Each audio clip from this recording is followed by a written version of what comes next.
Welcome to the No Direction podcast, where we say whatever we want and invite guests to do the same. We're here to prove that conversations can be raw, real, and sometimes downright hilarious, even when we don't see eye to eye.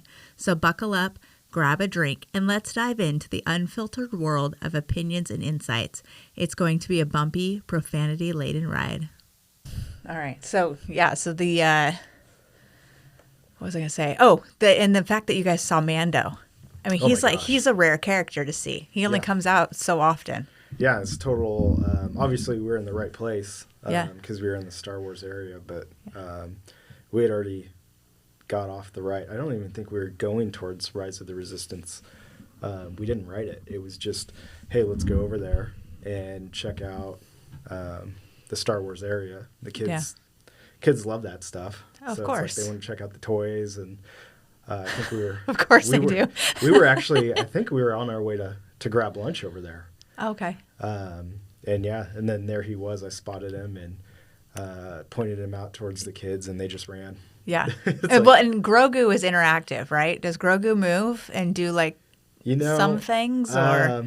I don't recall seeing him move at all, but I mean he could. Yeah. The focus is Mando, right? Totally. That's. Yeah. He's the dude. Yeah. Yeah. Yeah. That's awesome. It was great. And my boys absolutely love that series. So they were just enthralled with him. Yeah. Well, and what I really like about what they did with the Star Wars area is made it so interactive. Mm-hmm. Yeah. I mean, there's just so many things to see and so many characters that come out and wave and say hello. I know I've seen Rey come out, and yeah, it's very cool. It's probably the part of the park that when you step in there, you feel like you're stepping out of Disneyland and you're in a totally separate park. Yeah. Everything else is Disney. Yeah. But do you think it's because you're used to everything else being Disney? Well, even at California Adventure, when you're in the Avengers, I still feel like I'm at Disneyland. Okay. And maybe that's because California Adventure is more open, and that part of the park is right there. You can see other things. Yeah, exactly. Yeah. But when you're in Star Wars, it's like I'm on another planet, not even. They did a really good job. Right? Yeah. Yeah. They did. Yeah, it's fantastic. And the droids, I don't know if you know this about the droids, but if you go and build a droid and you take it out and you have it in its little box carrier, and you go past a stormtrooper, it'll start wiggling. Oh, no. If you're in close proximity. Yeah. I didn't realize that was a thing until after Mike and I made a droid, and then we brought it back to the hotel and came back. And then I discovered that feature. And at that time, I'm like, I'm not going to go back to the hotel and go get the thing. Right. So, yeah. So that was hilarious. Yeah, that's they have. I think that's what Disney does really good at is they have Easter eggs all over, like in their toys, in their movies, in the parks, and I catch myself on rides looking for Easter eggs. With Pixar, I think they do that. That number 42 is in every movie. Right. Right. Yes. Hidden Mickeys are everywhere. Yeah. Yeah. Everywhere, but some of them are a lot harder to see, especially the profile hidden Mickeys. Sure. I mean, you could, in most circular displays or circular works of art, come up with a hidden Mickey somewhere, right? I mean, it's just 3 circles. Well, yeah.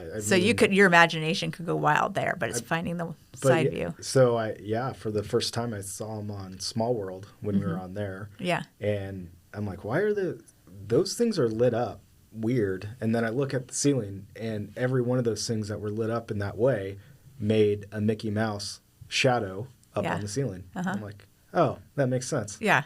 Disney does a really good job of keeping the adult engaged the entire time, whether you're a Disney fan or not. Just going there and nerding out on just the smallest details. Yeah. The fact that they put duck footprints, when you go into Adventureland, and it looks like something has walked through the cement. Yeah. And it's intentional. It's not an accident. They do these things intentionally. And every single land that you go into, the ground changes, and the types of garbage cans they have change, and the types of ropes they use to coordinate the crowd. Like the signs, the fonts, everything changes. The music changes, the scents going in there. Yeah. All of it changes. And it's a show. I mean, that's why they're called cast members, right? They're putting on a show for everybody. Yeah. And Imagineers. Yeah. Mm-hmm. Yeah. The coolest titles ever. Yeah. Yeah.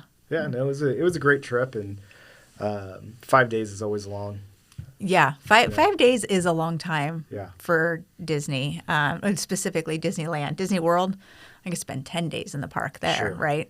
But Disneyland, I think my sweet spot is 3 days. Yeah, I think four is good. After 4, we'd done everything we wanted to do.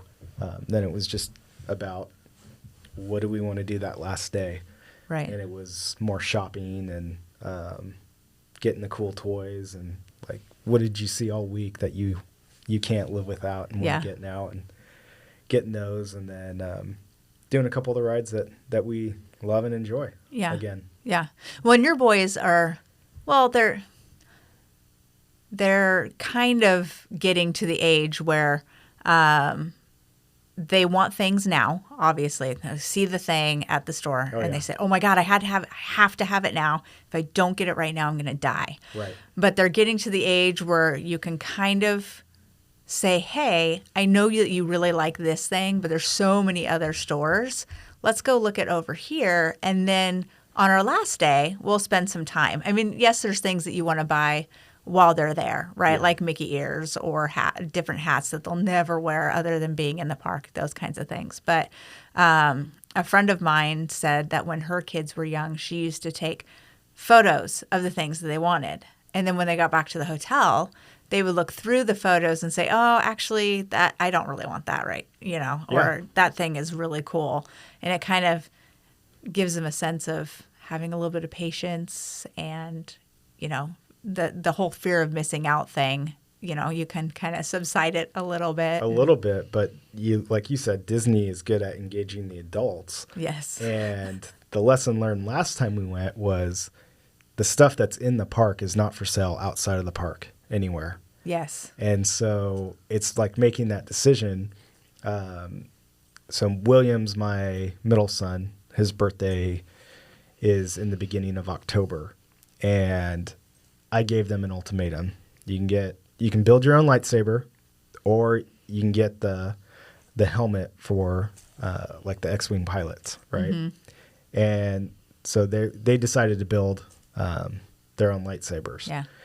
But I went back later while they were taking a nap, and I got the helmets for his birthday. Aw. But they were too big. I couldn't fit them in the suitcase. So it's like, all right, I got a surprise. If you guys are good, you get the surprise. Right. If not, it's going back. And so they were good for the rest of the day. And then I had to give it to them because they had to carry them on the plane. Right. We had nowhere else to put them. I bet they were stoked. Oh, yeah. They loved them. Yeah. And making the lightsaber, I remember making a lightsaber with my now 20-year-old when he was like 4. Mm-hmm. And it was in Disney World. And it was at Hollywood Studios, and it was in the middle of a store, and it was kind of Build-A-Bear workshop situation. And so you had all of the different pieces, and you got to put your lightsaber together. Yeah. But now it's an event.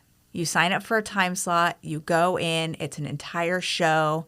You did the one where you got to pick out the gem, and you did the whole thing? No, so we did the one in Star Tours where it's just okay. So that's the one we did a long time ago. Exactly. Okay, so it's the little pieces and so but what you're describing, you're right, it is an event because there was a line out the door. Yes. And I was like, what are these people waiting on? And then I looked it up and I'm like, oh my gosh. Yeah, it's pricey. So when we went to Disney World last time, my stepson, my husband, my brother, and his wife all made lightsabers. And I got to go in with them as a guest. And at that price point, I was like, I could give it or take it. And I got to go in and go through the whole experience with them, which was awesome. Yeah. And it's just, you're paying for the experience, right? The lightsaber is very cool, and it's a whole experience thing. And they treat you like Jedis, and they talk you through like the making of the lightsabers. Yeah. So it's a whole experience. And no, we wouldn't do that with our kids. I mean, Henry, my oldest, he just turned 8, and so still a little young. They would not appreciate. No. And those lightsabers would get destroyed within a month. So they're not playing lightsabers. They are the kind of lightsabers that, so my sister-in-law and my brother are going to mount them on either side of their TV. Okay. And just have them on when they're watching TV as like ambient light. Yeah, I saw on Instagram, there's a lady that uses one of those lightsabers, and she does all sorts of dance, if you will. It's to music, and she's doing moves with it and everything, but it's a choreographed dance. I could see someone that makes sense. You're going to get clicks, you're going to get paid. It's going to pay for itself. But an 8-year-old. No. And you could tell the quality of them, right? So you could tell the quality of the one that you got at Star Tours and versus the one that you went through, I think it's Savvy's workshop, and you do the entire thing. And it's hefty. It's cool. Yeah. Well, how should I introduce you 10 minutes into the podcast? Who are you? Why are you here? What are we going to talk about today? I'm Jared Tjaden. I'm a local entrepreneur here in the Gresham area. So I have Kingdom Wealth Group, which a buddy of mine, we both left Edward Jones, started our own independent firm. We've been in the financial world for 8 years now. But also I'm working on a software project at the same time. And my mind just is like that. I'm just, where's the opportunity? Where can I go? If I'm doing something else, am I in a place where I can continue to do that or sell that off or whatever? Right? Where is the opportunity? The very entrepreneurial spirit and mindset. Yeah. That's, and I've been local to Gresham for my whole life, basically, other than boot camp and my 2 deployments and the 4 years I spent in Corvallis, partying and getting a degree.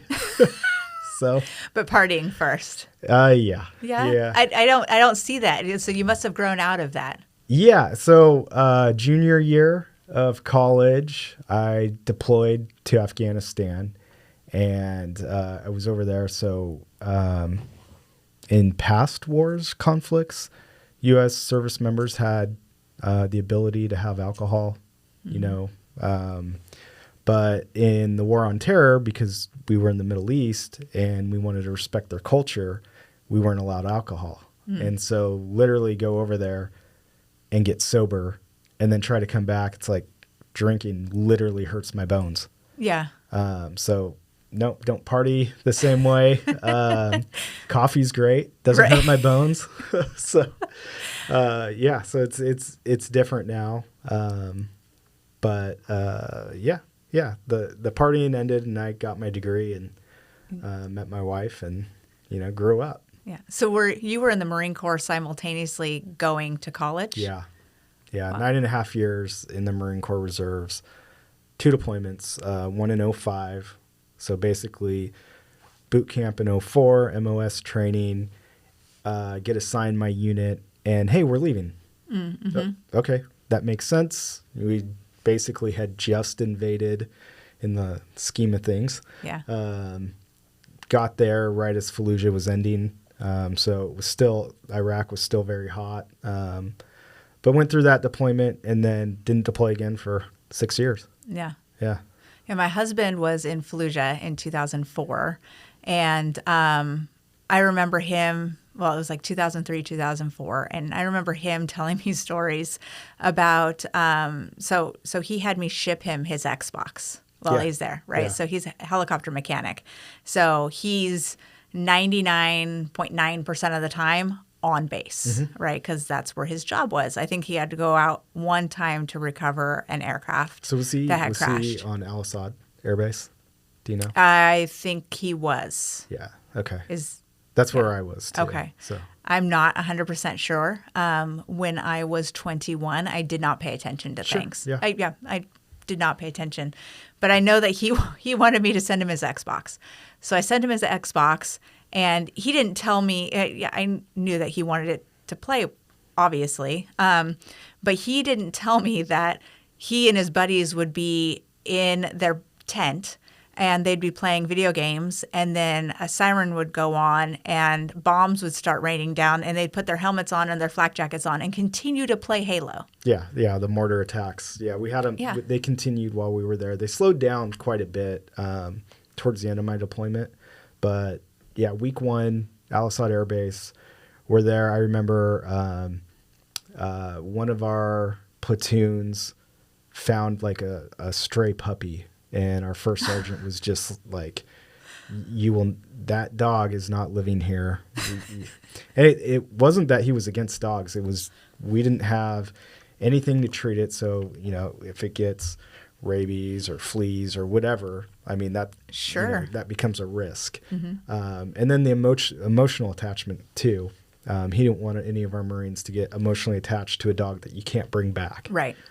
So it's like, kick the dog out and so on. But like, he goes through this speech about a dog, and then a mortar hits the fuel farm, which is, I don't know, was quarter mile from where we were bivouacked, where we were living. And it's just this huge explosion. And I just remember thinking, welcome to Iraq. Yeah. Yes. Yeah. Yeah. And it's the whole mindset of there's nothing I can do. Yeah. So what am I going to do? Duck and cover underneath my bed? Right. Like, how is that going to help? Yeah. Yeah. And then the stupid stories of, babies, right?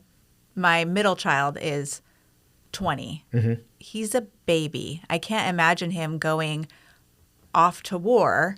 And so you do stupid things like scorpion and spider fights. Like those big, huge, what are those spiders called? Camel spiders. Yeah. Those things would give me a freaking heart attack if I saw one in real life. They're huge. They're like the size of a dessert plate. So almost. the most famous picture of a camel spider, I think, was like this big. And, for those that are listening, basically the size of a volleyball is what I'm putting. But that nightmare fuel. Yeah, but that infamous picture was actually 2 camel spiders connected to each other. I know exactly the one you're talking about. They do grow big, and we had like bottles of water that were full liters, and so you get Marines, they'd stick them in there and feed them lizards, and then they'd fight them or whatever. Right. So they do get big, but they don't get ginormous, but they are fast. Shut up. They are fast, but they're also not looking at you as prey. So the big thing with them is that they get caught out in the hot heat. They want your shadow for shade. And so literally you would get someone running around in circles because the spider's chasing them. All the spider's doing is chasing the shade. I would have a panic attack. Yeah. Probably a heart attack because you keep running. Right. Yeah. Yes. Yeah. Yes. Like I don't think I'd have enough cardio, and I make myself dizzy and sick. Yeah. That sounds delightful. That sounds like the best time ever. They are very ugly, and they have like a exoskeleton type shell, just like scorpions and ants and other creatures of that nature. But well, they're so big you don't step on them to squish them. Oh yeah. It would be like stepping on a rat to squish it. In those boots, you do. Yeah. Oh. It's like you can only imagine the squirting that comes out from the bottom of your boot. Yeah, but they are quick. So if you're coming after it, it will run. It doesn't really want to be near you. But they eat live animals, right? They eat lizards? They will eat lizards, yeah. And you're trying to convince me that they're not interested in me. Yeah, they're not. Okay, they're all not. right. Yeah, okay. because you'll squish them. They get that. I'm not entirely sure I believe you. I don't trust you. we had a hermit spider in our house the other day, and it was it was as big as a baseball. And I'm like, oh my gosh, how did you get so big? Because they don't normally get that big. So it's like, where have you been hiding? Are you sure it wasn't like a brown recluse? Yeah. Because those things get huge. Yeah. I had one of those above me in my shower once. And everybody in my house was sleeping. I thought I was I thought I was going to die. So I used to have this deep, deep fear of spiders. Yeah. And then my son was born, and he was born in Southern California during the summer, so going into the fall. And for whatever reason, it seemed like the spiders were coming out of everywhere trying to attack my newborn baby. Were you living on Pendleton? We were living in Oceanside at the time. Yeah. That's close enough. Yeah, close enough. The spiders came from over there and then tried to attack my baby. And so I had to real fast get over my fear of spiders, but it's still deep in there. I think our generation has an issue with spiders more than any other because of arachnophobia coming out when we were kids. You think so? Oh, absolutely. I used to watch that movie all the right? time. I mean, but that's why it's like, my God. here's John Candy with a flamethrower just dousing all these spiders coming out of nowhere, right? Yeah. And today it's like, okay, that's a video game. But back then it was a movie and we're just kids. Yeah. Right? Yeah, my daughter's not afraid of spiders. Yeah. She's like, she rolls her eyes. She's like, Mom, it's so small. I'm like, then please take care of it, please. Yeah, neither are my kids. They see them. They see any bug. They just want to squish it. Yeah. I'm like, where did this fear come from? No. Yeah. And I always go back to, well, that was a scary movie when I was 5 years old. Okay. Yeah. So I was, when you were born in 85? Yeah. 85. So I was 4 years older. So I was 9 when that movie came out. Yeah. I'm pretty sure I might have been afraid of spiders before then. Was there another movie? Maybe. I don't know. I know there was a giant spider that crawls on the roof of the toy house in Beetlejuice. And then he picks it up with his hand and throws it out the window. I'm like, how are you transporting that spider so lackadaisical? Yeah, I don't know. Okay. Deep-seated fears. Yeah. Yeah. I remember parts of Beetlejuice, but I haven't watched that movie in so long. But I was, again, where I remember watching those movies was at my babysitter's house. She was my mom's best friend and still is today. And her girls were about the same age as me and my brother. And so she was a stay-at-home mom. We went over there and, you got 6 kids running around there. Yeah. It's like, all right, whatever's on TV is on TV. There was no filter back then. No. My babysitter back in the day, we would go so she would pile us in the minivan, and then she would take us to a 99-cent store. She would run in. We'd stay in the car. Yeah. She would run in, grab a bunch of candy or whatever, give it to us so she could go tanning. And this is a grown adult that our parents trusted us with. Right. And meanwhile, we're in the car trying to teach the 2-year-old how to say dump truck the entire time, like on repeat, because it's so funny listening to a 2-year-old say dump truck. And then Probably sounds something like dumb. Yeah, it does. Yeah. Real close. Yeah. And then we would stop by the video store and rent movies. And it was always really scary movies. Yeah. Always scary movies. But one time she rented Boys in the Hood.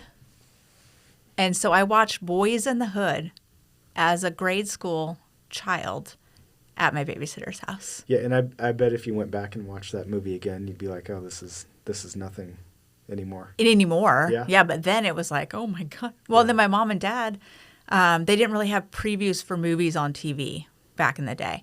And so my mom and dad, I think I was early middle school. I'd have to look and see when this movie came out. I think I was early middle school. My brother was definitely in grade school. And we went to go see, in the theater, Pulp Fiction. Yeah. And I don't know if you remember this about Pulp Fiction, but Samuel L. Jackson is Samuel L. Jackson, so he says fuck all the time. All over, yeah. All the time. And then he accidentally blows somebody's brains out in the back of a sedan. Yeah. And then there's BDSM thrown in there. And my mom and dad are like, the entire time thinking, oh my God, I brought my child here. But not once did they think, we should probably leave. Yeah.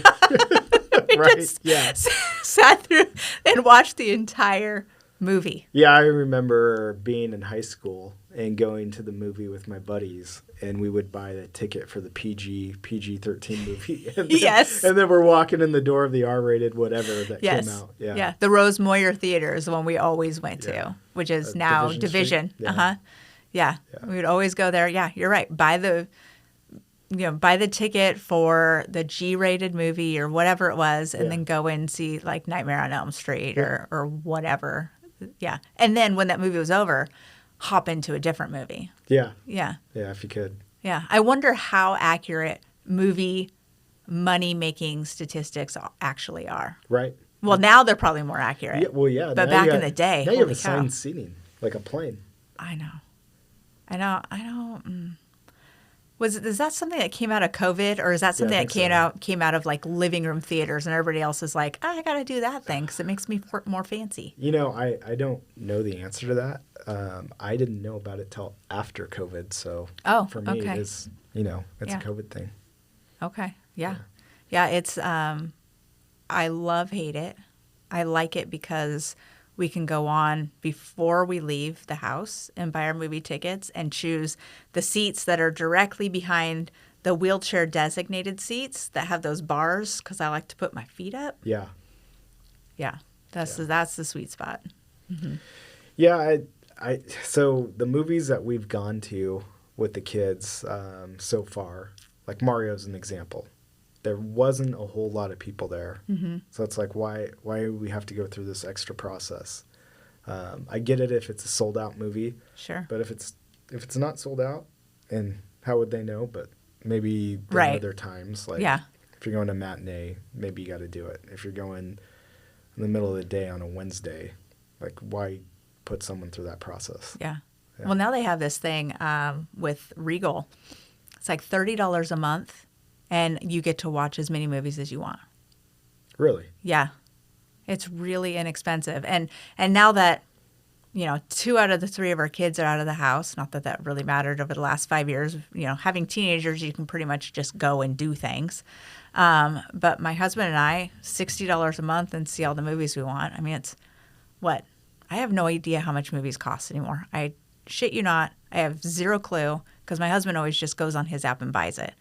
So what is it, like $10, $12 to go see a movie if it's not a matinee? I have no idea. I would assume with inflation, it's $20 a person.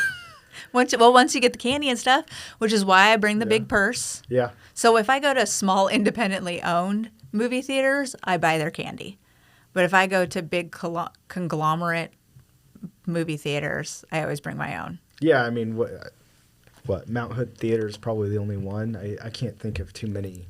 I do the Sandy one, but I think it's owned by Prestige or something. I don't know if they're local or global or what they are. I thought it was Regal, but it could be. Mm-hmm. You could be right. That one used to be the hidden gem. Yeah. It was so great you go there, but now all the teenagers have figured it out. And so going... Because they grew up with it. Yeah. I hate going to nighttime movies because that's when all the teenagers go. And teenagers just suck. They have no spatial awareness, and it's all about them, and they're talking the entire time. Have you, when you were living in Southern California, did you go to a movie? Yes. Yeah, I mean it's completely different there. Yeah. Nobody's quiet. That's what it's like in Southern California watching a movie. Mm-hmm. I mean everybody is. It can be fun. It can be like a joyride if it's that kind of movie. Sure. But if it's not, it can be quite annoying. I think you have to go in with that mindset. Right? Yeah. Go in with the mindset of, okay, people are going to be talking the entire time. Yeah. Yeah. I hate the ones where it's the grown adults sitting just a couple seats away from you, having a whole conversation the entire time, not trying to whisper, just full-on conversation. And then one time I had this family sitting in front of me, and they let their 3 or 4-year-old just play in the stairs the entire time. And I eventually tapped the lady on the shoulder. I'm like, hey, can you not do that? Yeah. And she was so upset with me. Like, I have this deep-seated fear of people being mad at me and confrontation and all those things. I like to talk a big game, but when it comes to action, I'm like, I'm going to go over here. And she was pissed that I would have the audacity to ask her to not let her 4-year-old play in the stairs. Right. Yeah. Yeah. When everybody else is trying to watch a movie. Right. Yeah. She was so mad. Yeah. And I was just like clammy hands sitting in the back like, I'm sorry I said anything. I'll go sit and just suffer. Yeah. My experience down there watching Kill Bill with a bunch of Marines in 29 Palms is probably that just says it all. Yeah, it's probably one of the best movie experiences where people were rowdy in the theater. But beyond that, it's like, no, there's a presentation. We're here to see the film. Yeah. So shut up. Yeah. Yeah. I've always wanted to go to like a Rocky Horror Picture Show type thing, though. Sure. They've done like Little Mermaid sing along. Oh my God. Like I could sit there, I could sing every single word of Little Mermaid and I'd love the whole thing. And it'd be around weirdos who are weird like that, just like me. Yeah. It'd be perfect. But I mean, going to the movies anymore, it's a mortgage payment. It's so expensive. It is. And it's, and the candy and the popcorn and the soda, and I apologize for calling it soda. It's actually pop here in Oregon. So I feel like there's enough people around me who call it soda now that my brain doesn't work anymore. Just as long as you don't call it soda pop, right? That's right. Yeah. Yeah. Don't put it together. One in the South, it's Coke. Right. Everything's Coke. Mm-hmm. Even a Pepsi. Yeah. Yeah. Sprite. I'll have a Coke. Unless it's tea. What type of Coke do you have? Or sweet tea. Yeah. Then it's sweet tea. Uh-huh. A lot of sugar. A lot of sugar in the South.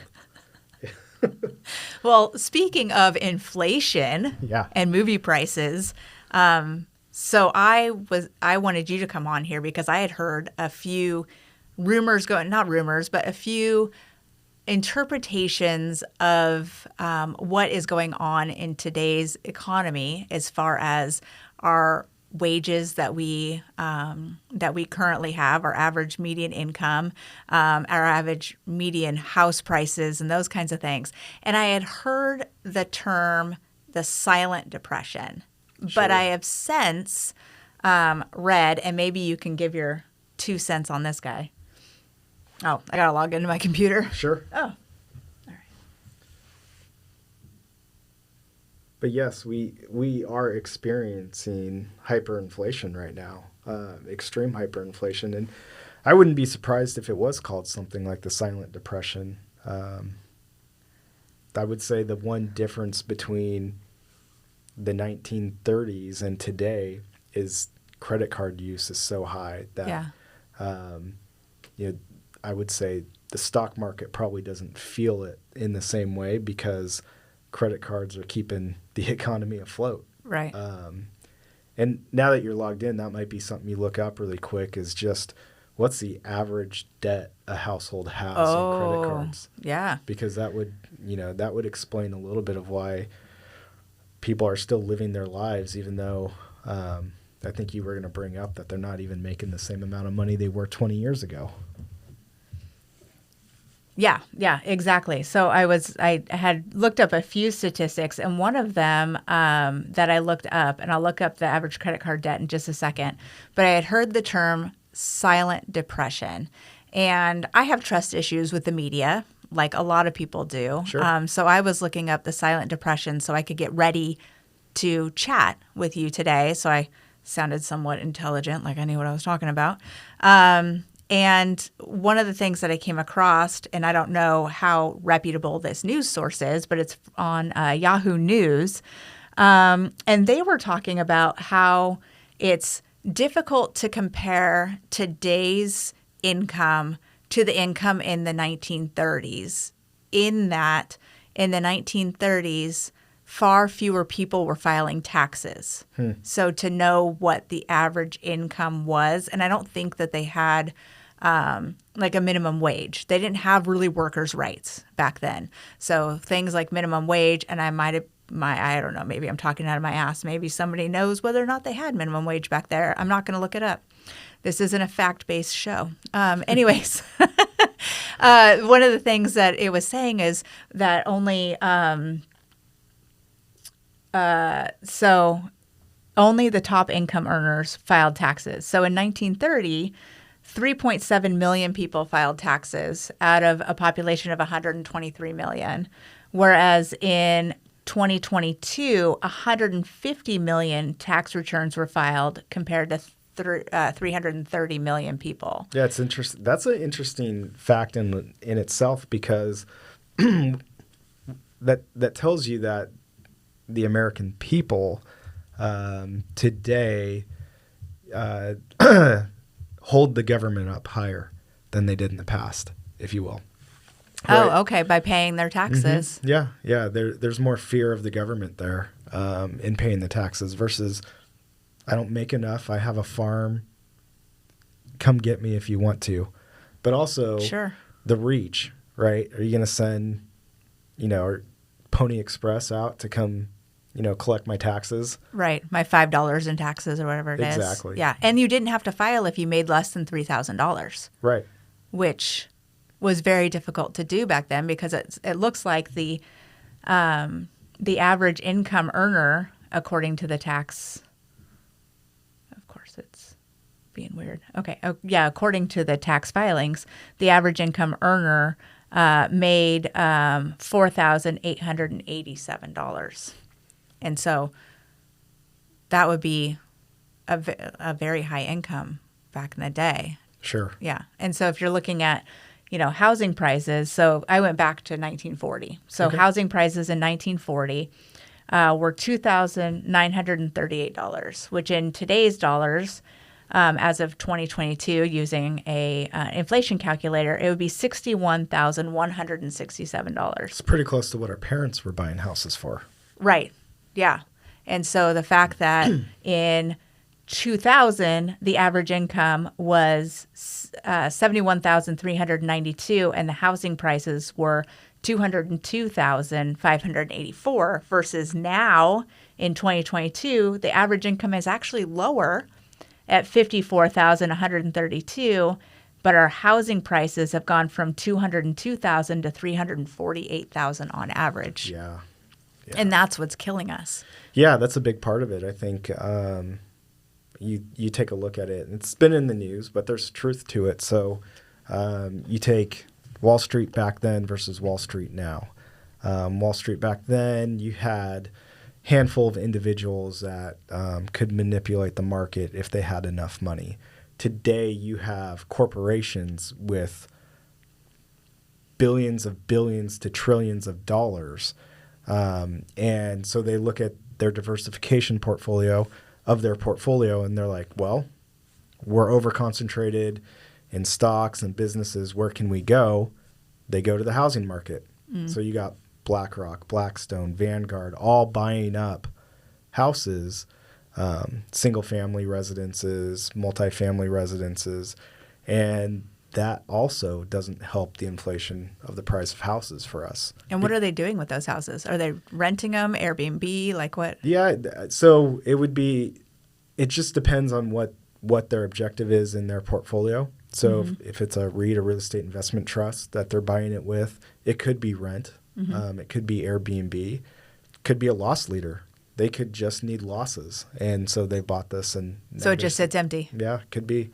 I mean, you look at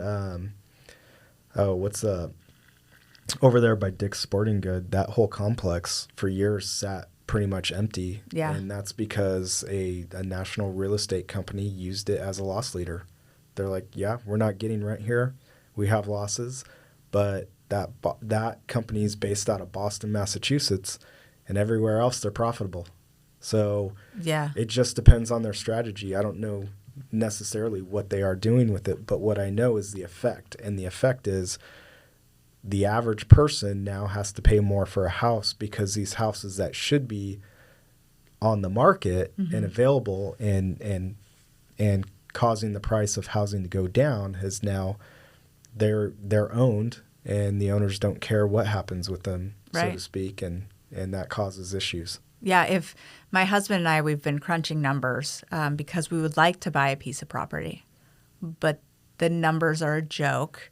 If we moved anywhere, so right now we have a 4-bedroom plus a den, 3,000 square foot house on like a 7,500 square foot lot.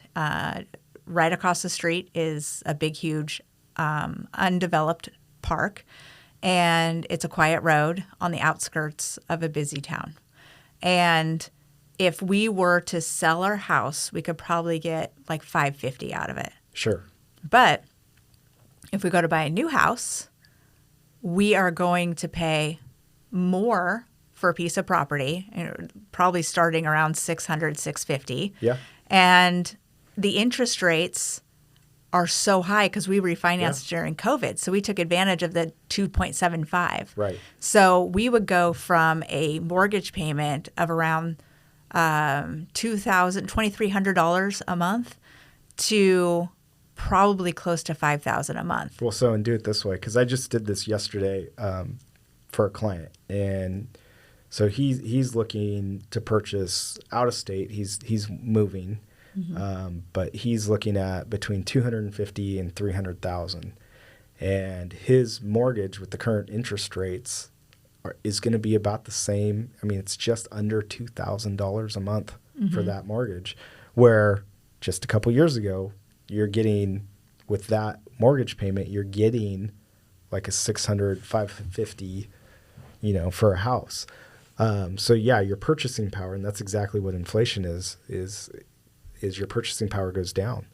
Now, this isn't advice, but it's something you could work with a mortgage broker on. If you have a good mortgage broker, they should know all about this, but government loans, government mortgages can be sold.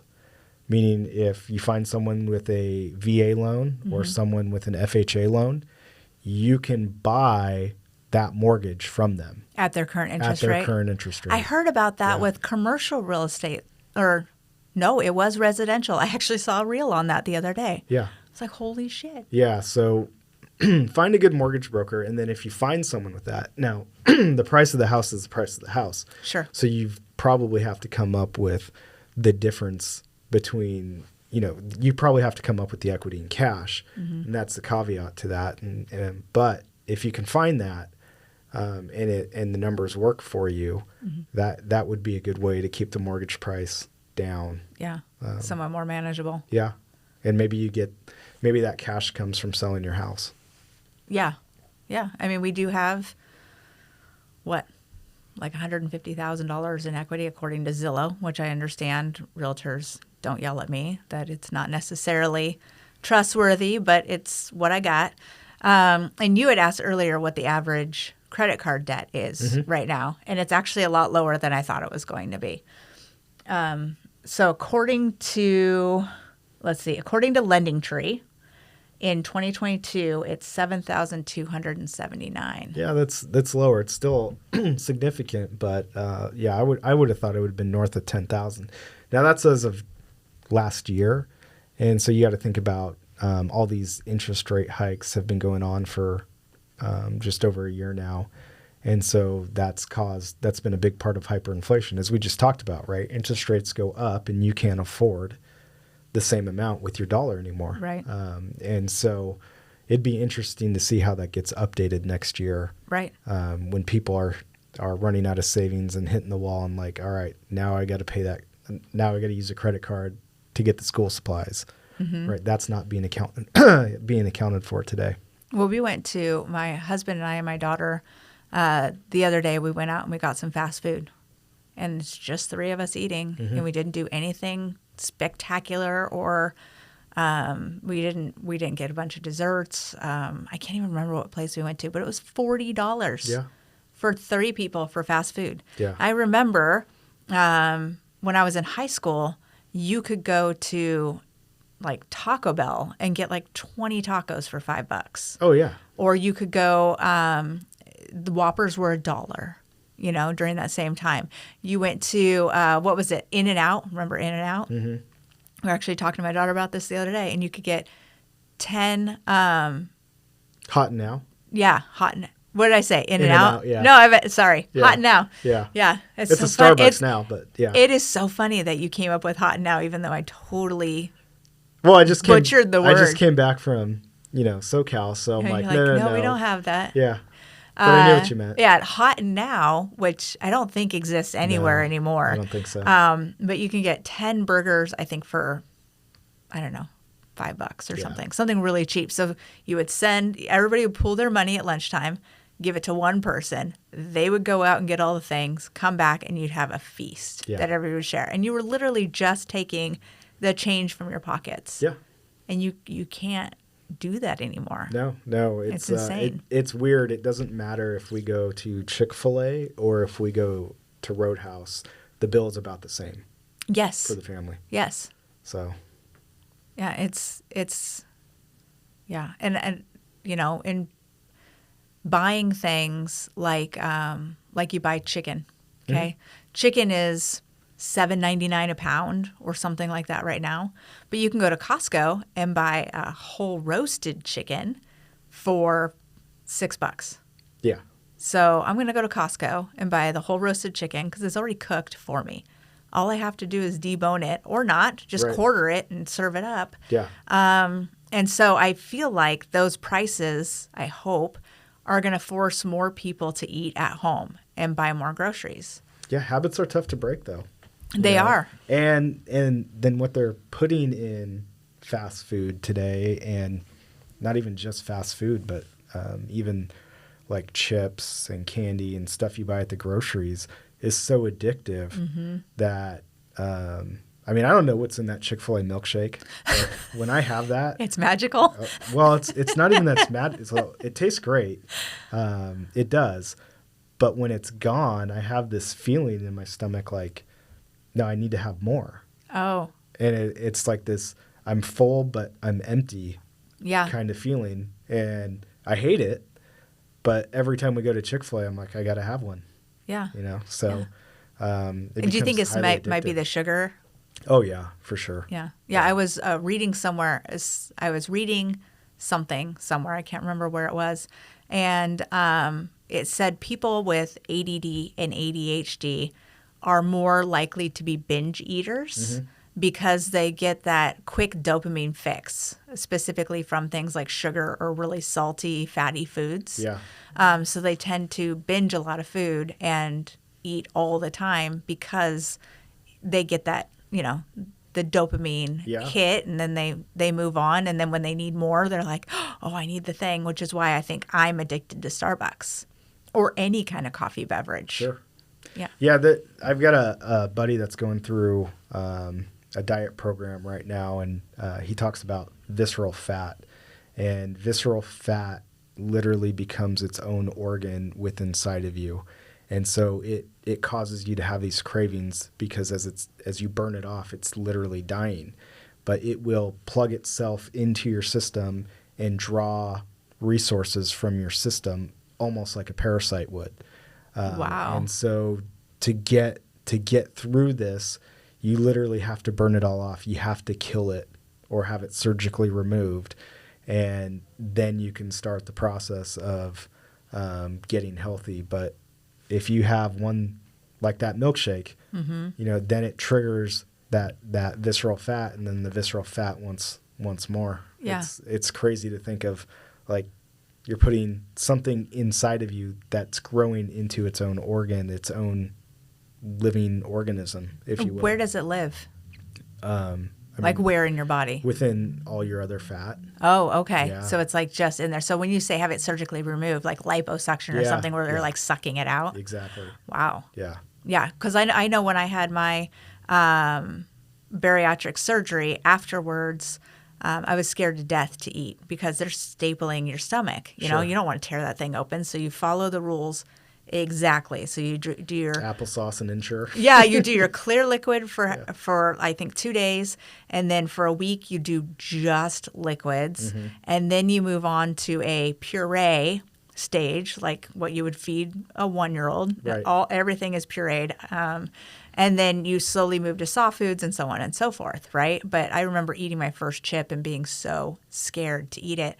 But you're talking about the visceral fat, and I think at some point I got rid of mine. Yeah. Because I didn't have any cravings whatsoever. I was eating very healthy. I was eating all the great foods. And then for whatever reason, my brain said, you know what, you should try something that's not good for you, like a blizzard, for instance. So I get a mini blizzard, and it'd take me 4 hours to eat it, but I ate my mini blizzard and it was delicious. And then I feel like it just slid downhill from there. Yeah. And it wasn't necessarily the blizzard, but it was everything surrounding it.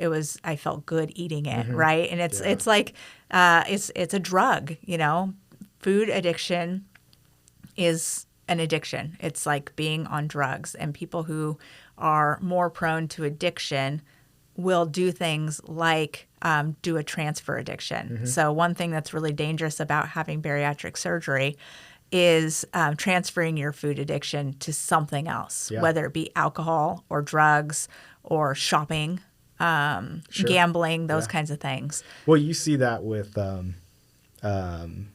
we all know alcoholics, functioning alcoholics, and then and they know they need to quit, so they do like 30 days or something, and all of a sudden they're eating your candy jar, they're eating Blizzards, they're doing all that Gaining stuff. a lot of weight. Smokers do the same thing. Smokers gain a lot of weight when they stop smoking. Yeah, and it's not, I don't think it's that, they might say that cigarettes suppress your hunger, but I think it's the opposite, what we're talking about. I think it's more like transference. So I need to do something different that's more healthy.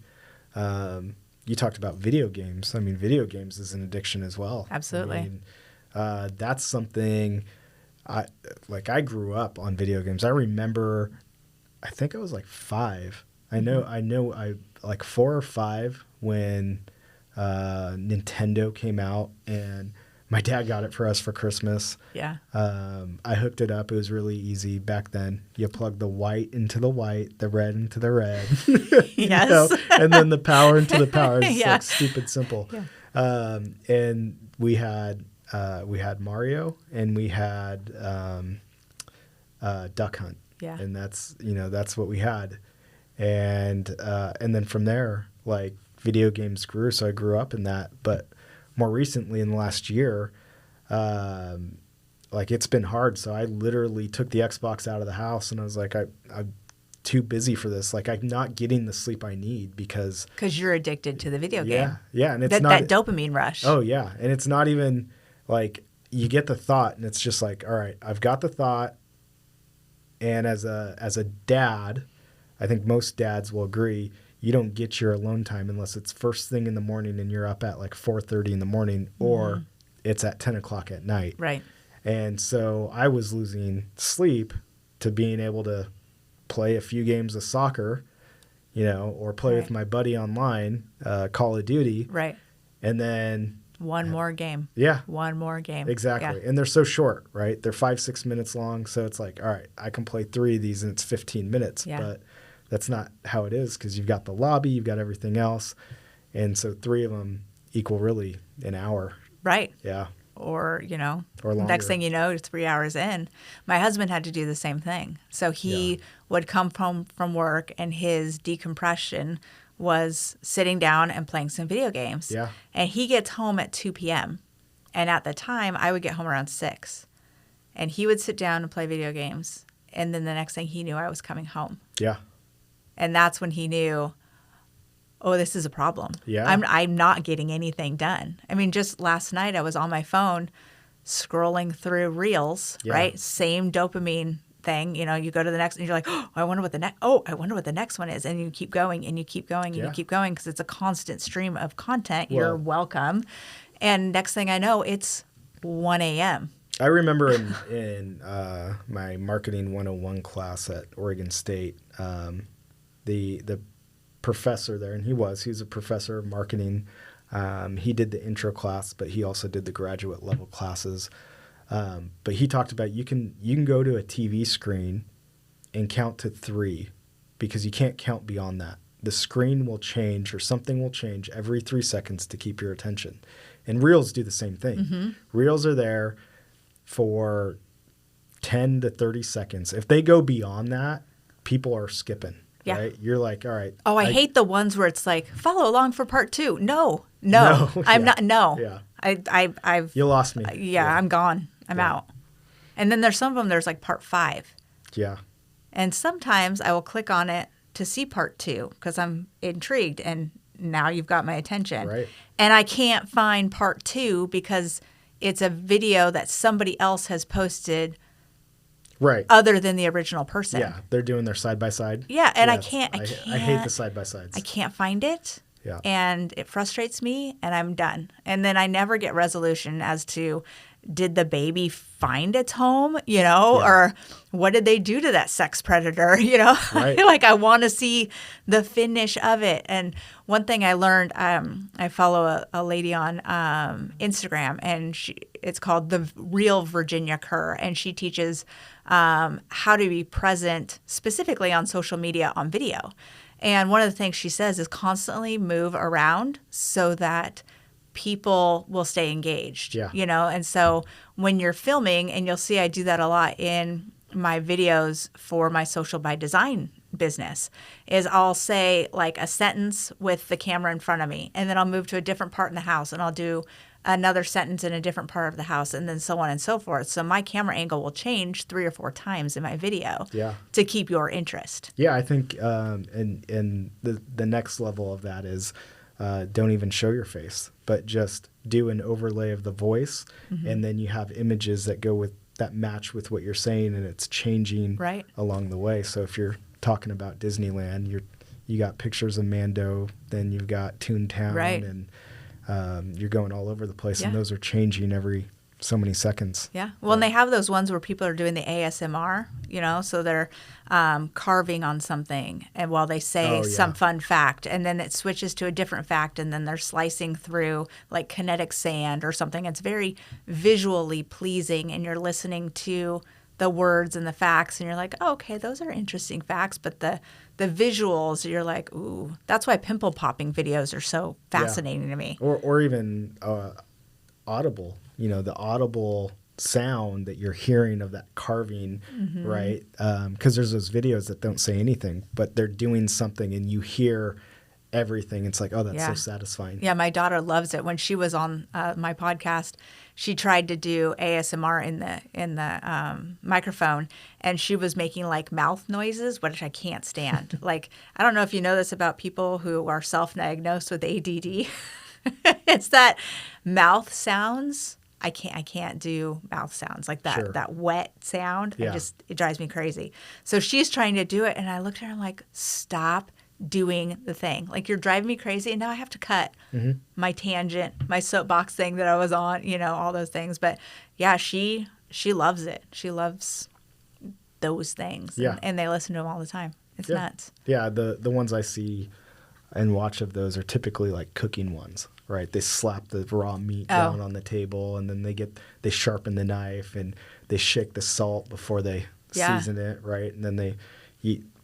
A lot of them are now doing like outdoor type cooking, so they're corking a hole into a piece of log. Yes, I've seen those. Those are cool. Yeah. I want to be that person, but then I go camping. I'm like, I just want to sit with a beer and watch the fire. I don't want to dig a hole into the side of a log, right, and cross section it out so that I can get smoky beef. It's just like, just make me my microwave mac and cheese, and I'm just going to sit here. Yeah. And be lazy, and hopefully a deer walks by. Right. Yeah. Yeah. I get real lazy when I go camping. I don't know why. Like, I'll go hiking. I think that's what camping's about. I think for the most part, camping's about, unplugging and hanging out with nature. I love the unplugging part. Yeah. I'm in social media so much that if I can go places that have zero internet service, it actually saves me from myself. Yeah. Well, you don't have to go far. We were just at Oxbow not too long ago. That's true. There's no cell service out there. Yeah, that's true. All right, boys. Don't hurt yourselves, because I'm going to have to drive you out of here. There's no ambulance coming. Right. Yeah. Yeah, you're Although that's probably the closest you could go camping and be near a hospital, because Mount Hood's not too far away. Right. Yeah. No, you're right. It's a safe, nice. It's a great place for a family to go camping. Yeah. It is. It's beautiful. We had a couple of birthday parties there because my son has a summer birthday. Sure. And so it's cheap to rent out their picnic areas. Mm-hmm. The downside is everybody who comes has to pay $5 for parking. Yeah. So that kind of sucks, but it is what it is. Yeah. And you're away from all the bums. There's no needles that you have to worry about with your kids, so your kids can actually play with their shoes off in the grass. Yeah. Weird concept. We literally had deer with 2 baby deer just come right into the campsite. And we weren't camping there. Our friends were camping, and we just hung out with them for the day. Yeah. But, yeah, they literally came up to us, and we gave them apples and stuff. And that's very cool. No fear of humans. Yeah, because they've been fed apples before. Mm-hmm. Yeah. Yeah. Yeah. Well, cool. Well, I really appreciate your time. Yeah. I know that you're a busy guy. I would love in the future to be able to talk about your super secret project that you're working on. Once we're going to launch in January. So awesome. I've got two. It's really exciting because we've got two investors. We spoke to one about 2 weeks ago. Mm-hmm. He's very interested and has thrown out a good chunk of money he's willing to invest in us. Mm-hmm. And then we've got another guy who he's been in this space before, and he's got a whole fund that him and other investors put into for startups like this. And so we're talking with him this week. And so that's really exciting because we could go, if we land the money that we need mm-hmm. this week, our January launch will be a full launch instead of a soft launch. Wow. Yeah. It'd be, and then it's just go. Yeah. So, yeah. I'll definitely have to have you back because I think it'd be really cool to talk about, and I don't want to give too much away about it, but talk about the project you're working on and talk about the kind of the why it's valuable, Absolutely. and what it means, especially to the up and coming generation. Sure. Yeah. It's very cool. So teaser. Yeah. Watch out for that one. Part 2. Yeah. Well, thank you all for listening in. It really means a lot to me. I put my heart and soul into this, and it's a really great outlet. Don't forget to subscribe, like, comment, do all the things that'll help me grow. Share it with your friends. And I appreciate you guys. And I appreciate Jared for being here today. Yeah. So thank you. You're welcome. Thank you.